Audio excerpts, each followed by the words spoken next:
Assalamualaikum warahmatullahi wabarakatuh. Alhamdulillahirabbil alamin.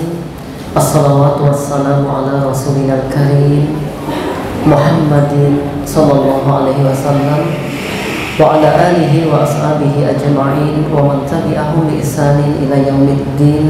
Amma ba'd.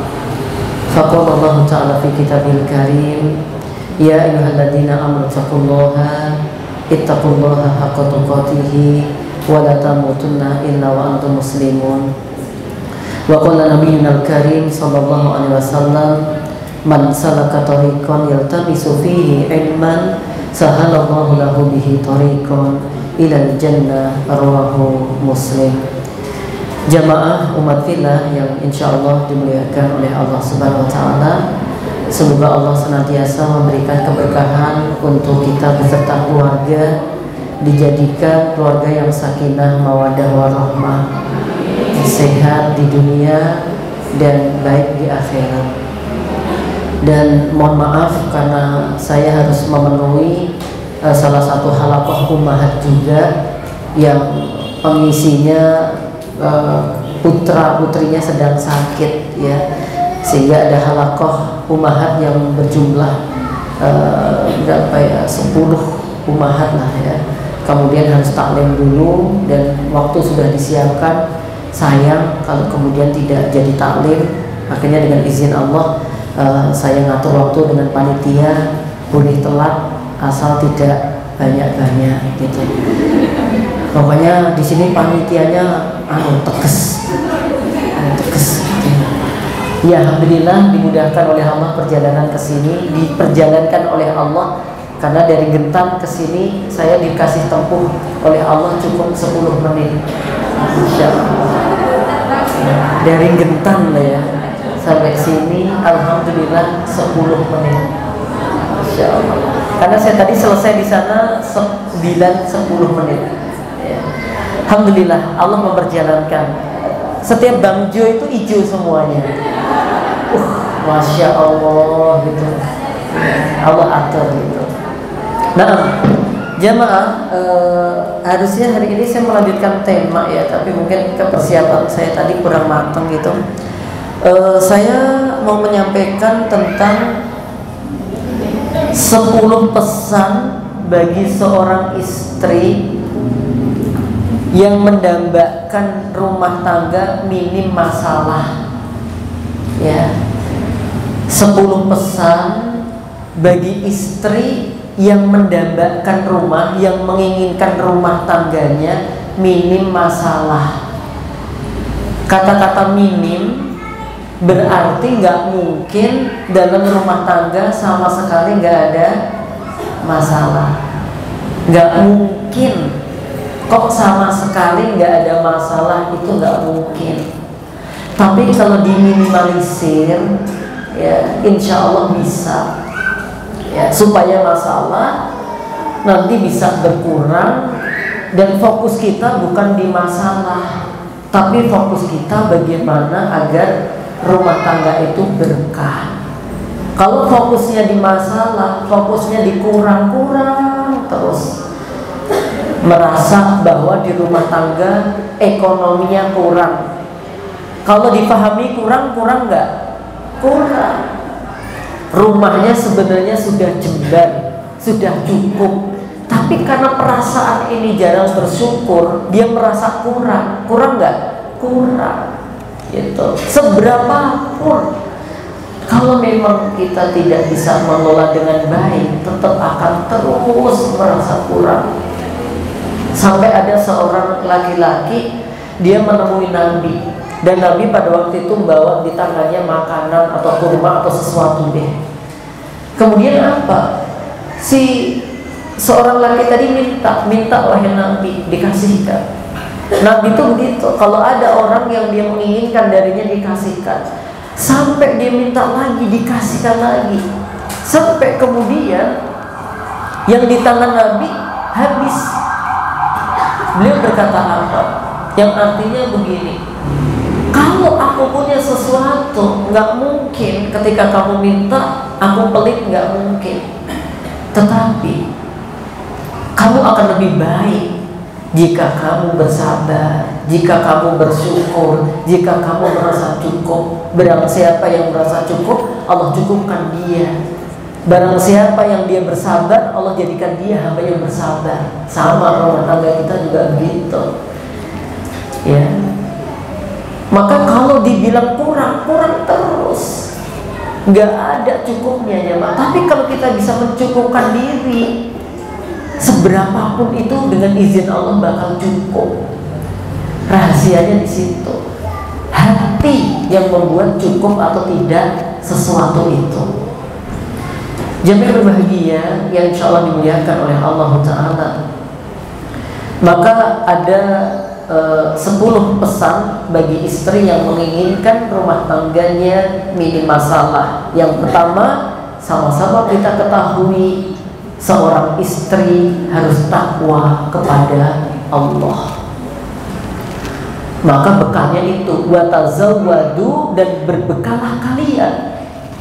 Sebaik-baik bekal itu adalah takwa.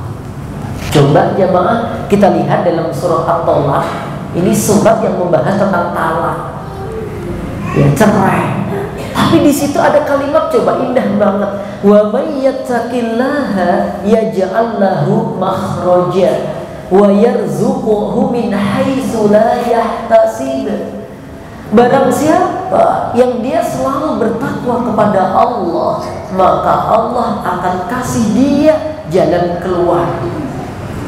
Jadi kalau kita pengen ada solusi, ya kita harus bertakwa kepada Allah. Gak mungkin jalan keluar itu datang sedangkan kita tidak bertakwa kepada Allah. Ya. Jemaah berbahagia, kalau kita takwa kepada Allah, yaj'al lahu min amrihi yusra. Allah mudahkan dalam segala urusannya kemudahan. Jadi repotnya seperti apa, ribetnya seperti apa dalam rumah tangga, maka seorang istri harus punya bekal takwa. Oke. Itu yang pertama. Yang kedua, seorang istri yang menginginkan rumah tangganya baik dan minim masalah, seorang istri harus mengenali kepribadian suami. Ibu-ibu nikah udah berapa tahun? Serata hitung tak? 16. Lumayan. Ada yang sudah 20 tahun? Ada. Udah kenal suaminya?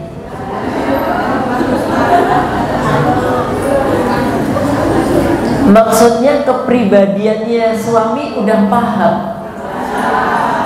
Alhamdulillah. Beliau karakternya kalau marah apa? Dia. Kok rata-rata gitu ya? Insya Allah. Iya. Jenengan paham karakter suami kalau marah dia. Terus karakter jenengan kalau marah ngomyang. Biasanya emang berlaku kebalikan biasanya. Kenapa suami jenengan memilih kalau marah dia? Karena dia tahu kepribadian jenengan kalau marah ngomyang. Maka kita ngerti, oh kepribadian suami saya begitu. Berarti ketika dia jenengan udah ngerti, kok bojoku ini menang terus toh, ojo-ojo tuh. Kadang suami itu juga butuh perasaan istri. Suami jenengan marah, menang, itu dia tuh butuh belayan. Belayan. Jadi ibu ini di atas. Belayan. Ya udah deh, dia butuh belayan pitik dan belayan ini. Orang kok dipahamkan angel banget. Maksudnya suami itu juga butuh jenengan datang lembut, ada apa toh mas? Kok kayaknya nggak banyak bicara, mas marah ya sama saya. Itu loh maksudnya itu, sambil di apa, dipijit, di apa gitu. Kalau memang marah sama saya salah apa mas? Tunjukkan mas gitu. Bener mau tak tunjukkan? Iya mas, saya ikhlas. Siji, loro, dan seterusnya. Ya terima aja. Ya, harus ngerti kepribadian suami. Suami itu kalau kayak begini suka apa enggak toh? Oh ternyata suamiku itu karakternya dia nggak suka kalau ada isah-isahan menginap satu malam. Tahu isah-isahan menginap?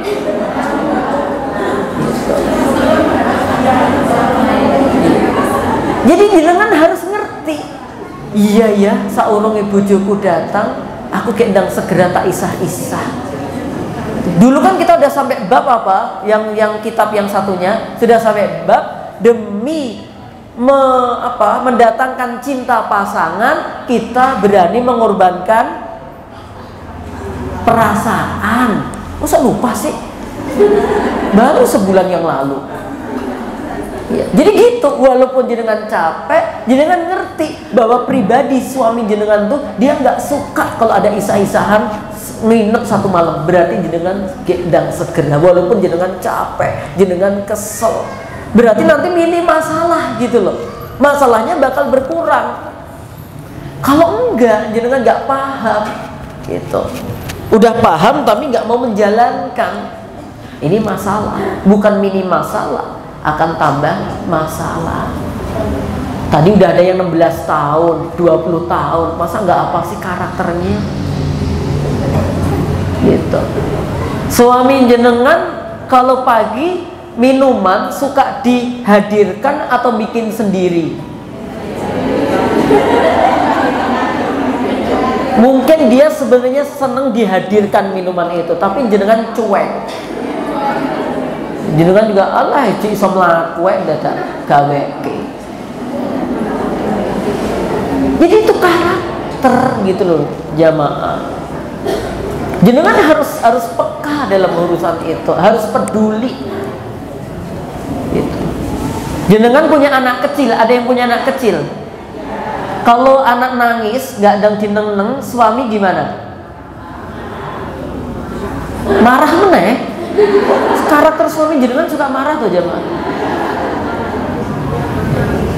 Tapi alhamdulillah marahnya kan meneng tadi itu ya. Diam tuh agak enak, itu lumayan lah ya. Tapi ada karakter suami yang marah, dia kayak orang bipolar gitu. Jadi episode manik, ubet wae. Jadi dia kerja terus dandani opo-opo gitu. Itu tanda dia marah.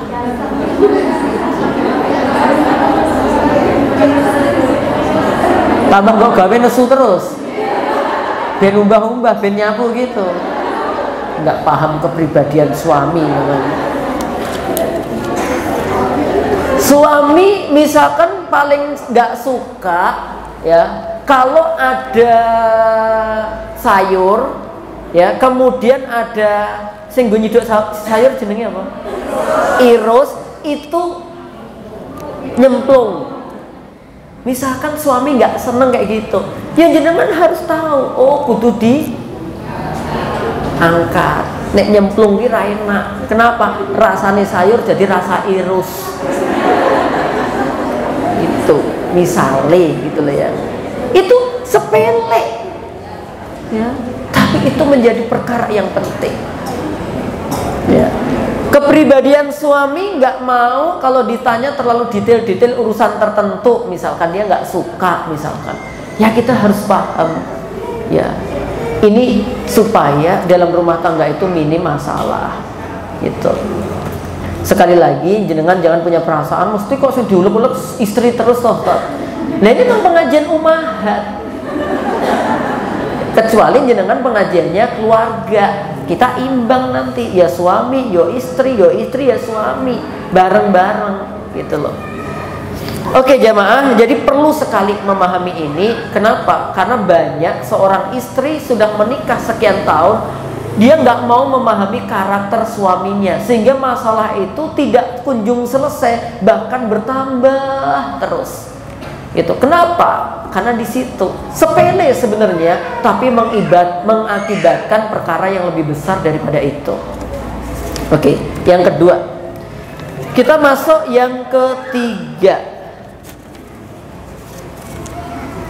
Jamaah yang insya Allah dimuliakan oleh Allah Ta'ala. Pesan yang ketiga, taatlah kepada suami dengan pondasi ilmu serta bersikap baiklah kepadanya. Artinya begini, ketaatan yang diberikan oleh seorang istri kepada suami selama tidak diperintahkan untuk melakukan hal-hal yang bermaksiat. Nabi bersabda, "Lau kuntu amiro ahadan ayyasjuda li ahadin la amartu al-mar'ata an tasjuda li zawjiha." Seandainya aku berhak untuk memerintahkan seseorang sujud kepada seseorang yang lain, sungguh kata Nabi, aku bakal perintahkan seorang istri sujud kepada suaminya. Tuh jamaah, Rasuti Ustaz aku. Lah kok Rasuti kenapa? Lah bujuk kayak genah kok sujud. Jamaah, ibda binafsik. Mulai kebaikan itu dari jenengan. Mulai kebaikan itu dari kita. Jangan menunggu orang lain baik baru kita baik. Diubah. Kita berupaya baik dulu, insya Allah orang lain akan baik dengan izin Allah melalui baiknya kita. Jadi jenengan jangan nunggu pasangan baik baru jenengan mau berbuat baik. Saya orangnya fair, adil. Saya bakal taat sama suamiku kalau suamiku dia baik. Gitu. Ada standarnya nggak, suami yang ditaati itu seperti apa? Keras jawab. Gitu. Dia kudu ngaca juga dong, kalau saya harus taat sama dia. Wong dia aja sholatnya nggak bener, ininya nggak bener. Ini harus pelan-pelan jamaah. Karena kita ini berusaha untuk baik. Udah deh, mulai dari kita. Insya Allah ketika kita santun, akhlaknya baik, suami ada perubahan. Ya Allah, selama ngaji di Al-Bakri, istriku kok jadi baik banget ya. Gitu ya Allah, istriku nggak pernah makan sebelum aku makan. Istriku nggak pernah tidur sebelum aku datang. Ya Allah, kayak gitu. Bahkan kalau aku pulang, dia nggak mungkin duduk duluan sebelum aku duduk. Masya Allah, masak sebanyak apapun dia nggak pernah mencicipi. Kenapa? Karena nunggu aku makan baru dia mencicipi. Ya maaf. Asin kabeh. Kenapa? Karena ada perubahan yang signifikan setelah ngaji. Berbeda. Suami jenengan ngizinkan jenengan ngaji, bar ngaji kok jenengan menceramai mendakwai suami. Rungokno ya. Kata Ustadz Nuri, suami baik itu begini. Dari 10 tanda ini belas nggak ada di dirimu wahai suamiku. Ya Allah, jamaah yang kami hormati, saya nggak pernah ngajarkan yang kayak begitu. Ya, nggak ada kayak begitu jamaah. Saya tetap menganjurkan panjenengan bagaimanapun keadaan suami jenengan, selama tidak memerintahkan syirik, selama tidak memerintahkan bid'ah, selama tidak memerintahkan hal-hal yang dibenci oleh Allah, taati. Gitu ya, taati. Walaupun jenengan wanyel tetap nggak apa-apa. Dienteng-enteng ke baik. Gitu loh jamaah. Oh, Ustadz saya nggak pernah jadi wanita. Gimana? Mau saya laki-laki kok jadi wanita? Tapi kan saya memahami wanita insya Allah. Jamaah yang berbahagia yang insya Allah dimuliakan oleh Allah Tabaraka wa Ta'ala. Di sini dikatakan bahwa Ummul Mukminin Aisyah radhiyallahu ta'ala anha menasehati wanita dengan kata-katanya, dengan kalimatnya, wahai sekalian kaum wanita, jika kalian mengetahui hak-hak suami kalian atas kalian, pastilah salah seorang wanita di antara kalian bakal menghilangkan debu yang menempel pada kaki suami dan pada pipinya. Tuh jamaah, pernah nggak candengi suami jenengan? Pernah ngelapi sikile itu pernah jamaah?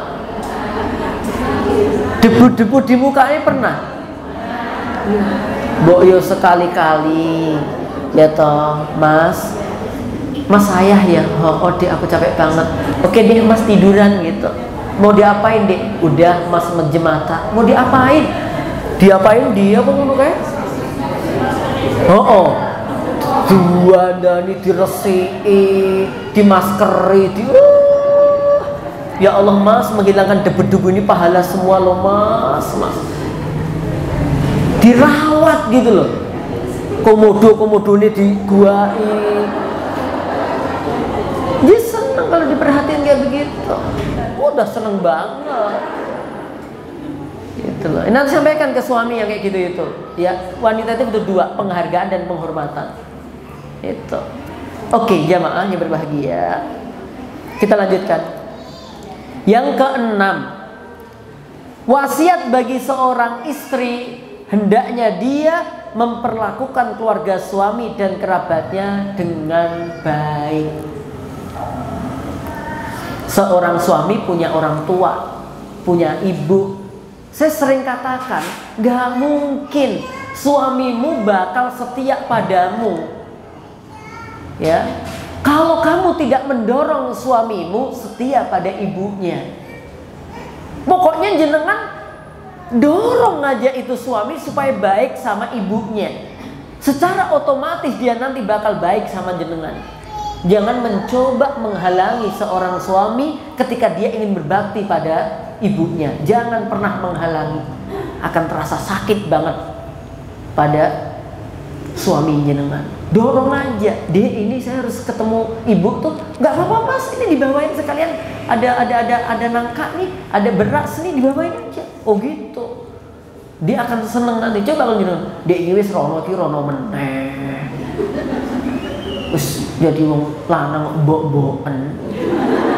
Oh jangan gitu kan. Dia bukan mbok-mboken. Memang kewajiban anak laki-laki itu khidmah kepada siapa? Ibunya. Bahkan perlu jenengan ingatkan, wahai suamiku, udah transfer ke ibu atau belum? Wah, gitu. Jangan buku-buku lalio. Dan jangan sampai mencurigai suami kalau dianggap terlalu baik pada ibunya. Gitu. Udah, lakukan yang terbaik untuknya.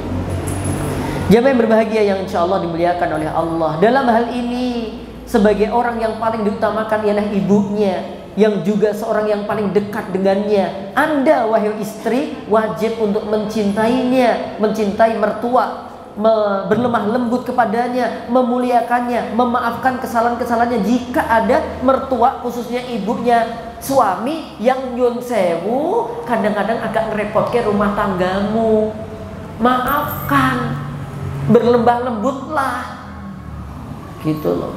Jangan jenengan. Dulu kan pernah kan kita ngaji tentang apa, mertua yang baik dan apa, menantu yang baik, ya toh. Jangan versus ya kan? Jangan melawan gitu loh ya. Masya Allah jamaah yang berbahagia. Kita langsung ke 7. Setia menyertai suami dalam semua emosi dan perasaan hati, senang dan duka. Emosi jangan dipahami jelek. Yang jelek itu emosional ya. Adapun emosi itu kan kecenderungan pikiran ya, itu bukan negatif. Kalau emosi itu emosional, itu yang negatif. Jadi seorang istri dia harus kebawa tuh ya dengan perasaannya suami. Artinya begini loh, kalau suami lagi sedih dengan urusannya, dia juga ikut empati. Ya Mas, semoga dimudahkan oleh Allah ya Mas ya. gitu. Kakak emas yang lagi sakit semoga disembuhkan oleh Allah gitu. Jangan tidak berempati. Duh, masih jenengan loro toh? Oh ide, emang udah sepantasnya dia loro kayak urepe kayak ya itu jangan kayak gitu. Ya. Jamaah yang berbahagia yang insya Allah dimuliakan oleh Allah Ta'ala. Di sini saya juga menyarankan kalau suami jenengan tuh pengen jenengan ikut ke sebuah tempat yang itu menjadi dia lebih senang, lebih tenang, ikuto, gitu, ikuto, wisto, gitu. Padahal jenengan mungkin rapatek seneng gitu. Dek aku mau ke toko jam, dek mau ini, tolong anterin ya dek ya. Enggak ah, males mas, jangan kayak gitu. Dia seneng sama jenengan, pengen diajak boncengan bareng. Lah anak-anak piye turoke di rumah. Ya nek pas bisa ditinggal. Dia lagi pengen berduaan, dia lagi pengen bersama gitu loh. Ya, apalagi misalkan sekeluarga, ayo dek bisa ikut semuanya ke rumah mbah yuk, ayo. Maaf mas saya nggak bisa, ini ubah-ubahan akeh gitu. Ubah-ubahan tuh nggak ada sedikitnya, nggak ada berhentinya. Tapi ajakan suami kan nggak terus-terusan itu. Mungkin tuh lagi piye sidik ngono jamaah. Iya. Tiba-tiba benar pamit keluar kota sesuk ngono. Iya. Oke, jamaah. Yang kedelapan, berterima kasih kepada suami atas segala kebaikannya dan tidak melupakan apa yang diberikan. Ya, Nabi bilang kan penduduk neraka yang paling banyak adalah wanita. Kenapa? Dia kufur. Sahabat tanya apa dia itu berbuat syirik kepada Allah? Apa dia itu kafir kepada Allah? Enggak. Dia kufur atas rezeki yang Allah berikan kepada suami yang diberikan kepada istri. Gitu. Ya, terima kasih ucapin jazakallahu khairan suamiku. Semoga dijaga selalu oleh Allah ya. Semoga suamiku sehat selalu. Makasih udah dibeliin martabak gitu. Makasih udah diantarkan ke skincare ya. Hah? Enggak toh? Maaf ya kalau menyinggung perasaanmu. Ya Allah jamaah. Oke, yang ke-9. Ini penting banget nih. Wasiat bagi seorang istri adalah menyembunyikan rahasia suami dan menutupi aib-aibnya. Hunna libasul lakum wa antum libasul lahun. Bahwa mereka itu, para wanita itu adalah pakaian untuk suami, dan suami itu juga pakaian untuk istri. Apa sih fungsinya pakaian? Di antaranya menutupi aurat, di antaranya melindungi, di antaranya menutupi hal-hal yang nggak baik, panu, kudas, kurap. Kadas kan ditutupi juga dengan pakaian, melindungi, nggak terkena matahari langsung, nggak kena hujan langsung, menutupi sesuatu yang harus ditutupi aurat. Sama suami istri juga begitu. Ya, jangan ngumbar urusan suami di statusnya. Siapa yang bojone galak? Tanda. Siapa yang bojone pelit? Ayo, nggak usah kayak gitu.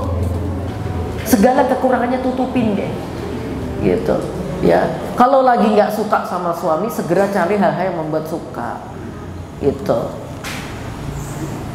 Ini penting jamaah, karena apa? Allah katakan dalam surah At-Tahrim ayat 3, wa idz asarran nabiyyu ila ba'di azwajihi haditsa falamma nabba'at bihi wa azharahu Allahu alaihi arrafa ba'dahu wa a'rada an ba'd.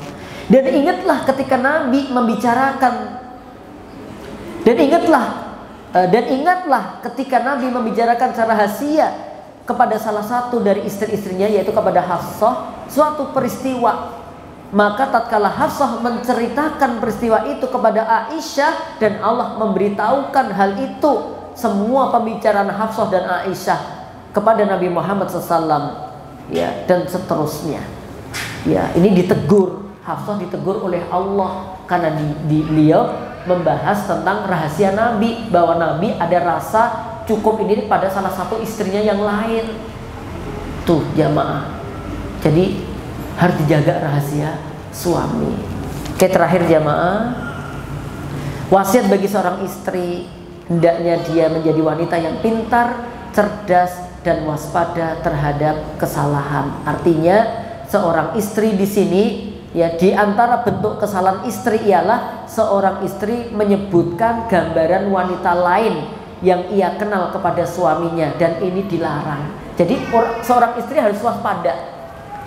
Jangan menceritakan kecantikan teman jenengan di hadapan suami. Mas koncoki wayu banget loh mas. Hidungnya muancu, putih, lencir, semampluk. Semampai.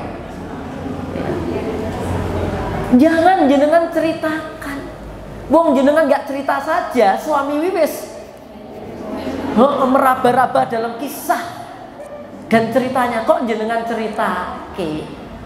Ini termasuk hal yang nggak boleh, ya, nggak boleh.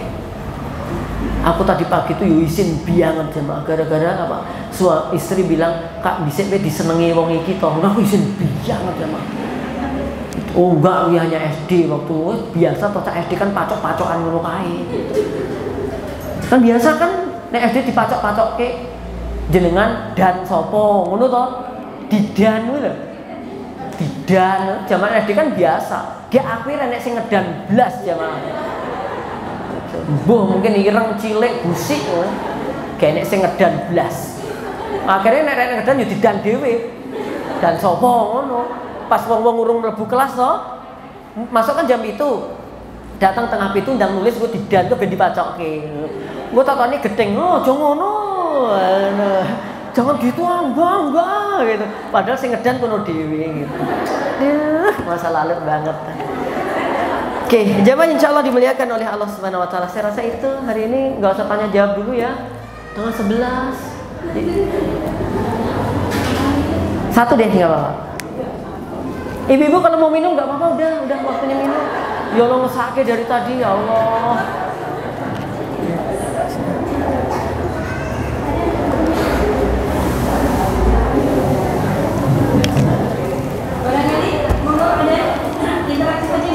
Nah, kalau ada satu aja deh. Ya.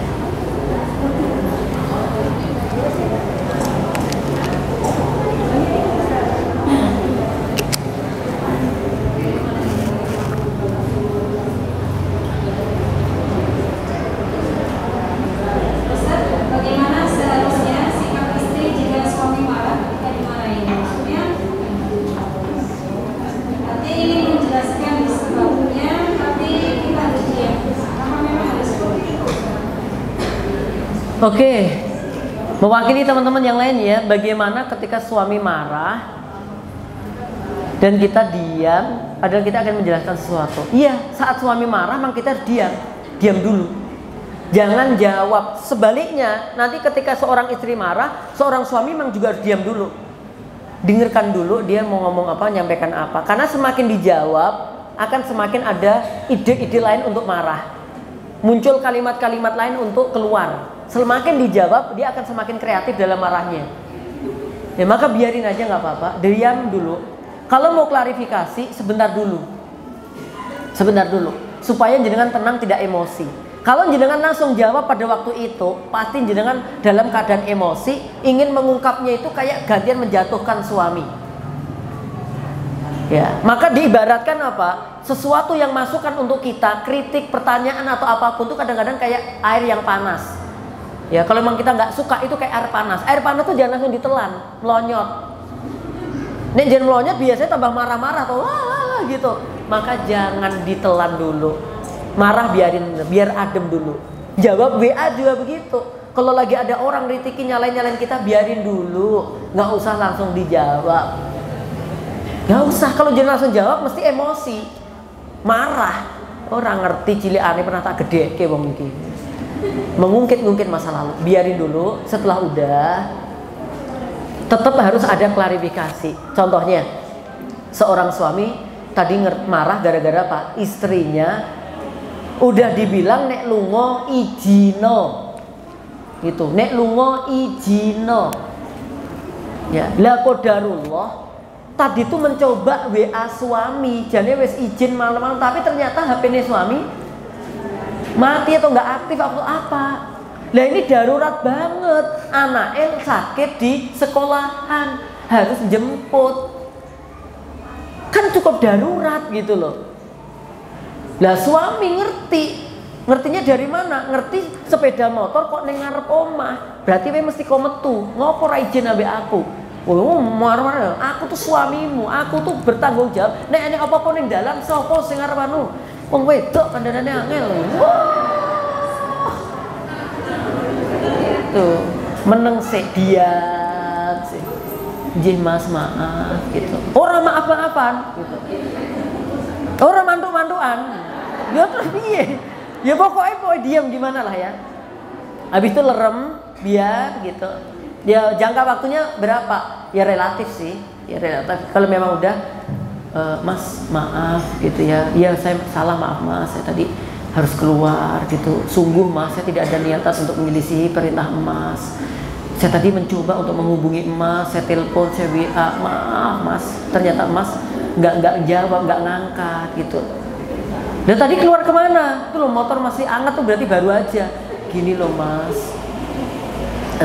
Karena Mas tanya saya jawab, tadi itu saya ditelepon dari kepala sekolah, anak kita sakit Mas, dan harus dibawa pulang.